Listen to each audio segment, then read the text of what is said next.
Alright, I got both of these in here. Get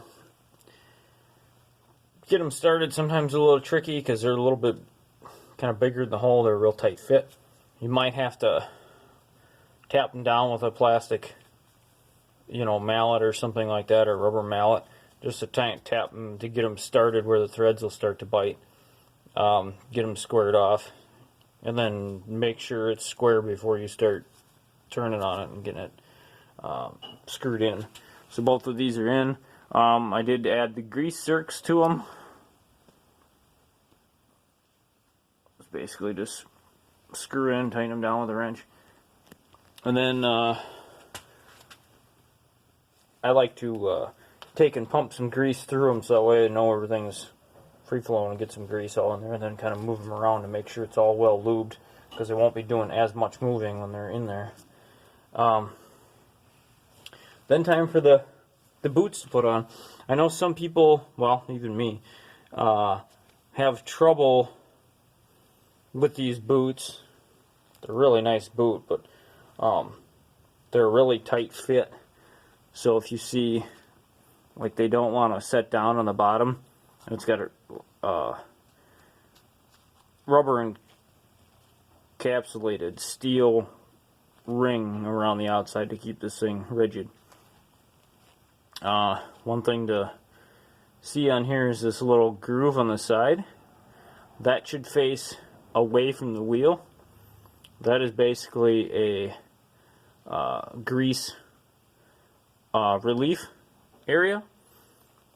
So you want to put that straight down away from it. And then also the top one's a little different in the shape, but it actually almost looks like a key slot or a woodruff cut in there. And that one also would be, faced away from the wheel. And basically that's so when you put grease in there, if you were to fill it up too much, it'll go out of that relief in there before it actually would either unseat the boot or blow a hole on it or anything. So, and then having it away from the side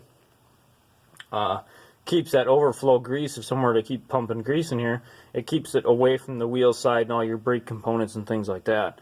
Especially if you're to have disc brakes or something up here too, and it closer to. Not so much with the drums because of the backing plate and everything being so much enclosed, but just trying to keep it away from your components. But so there is a little trick I learned to put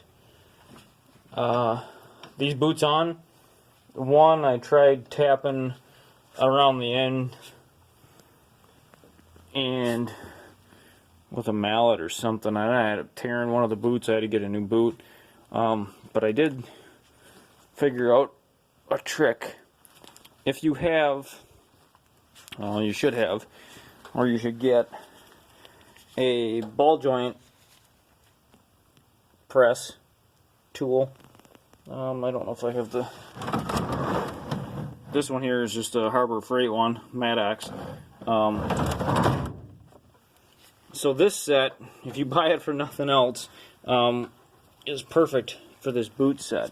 So figure out what size works for yours, and if you see, this slides down right on the top of that, right around that ring.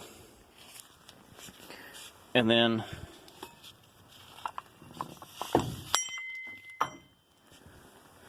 try to do this all one-handed again here.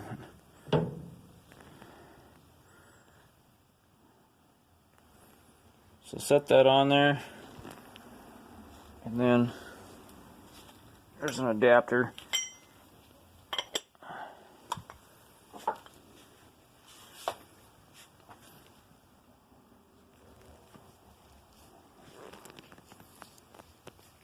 And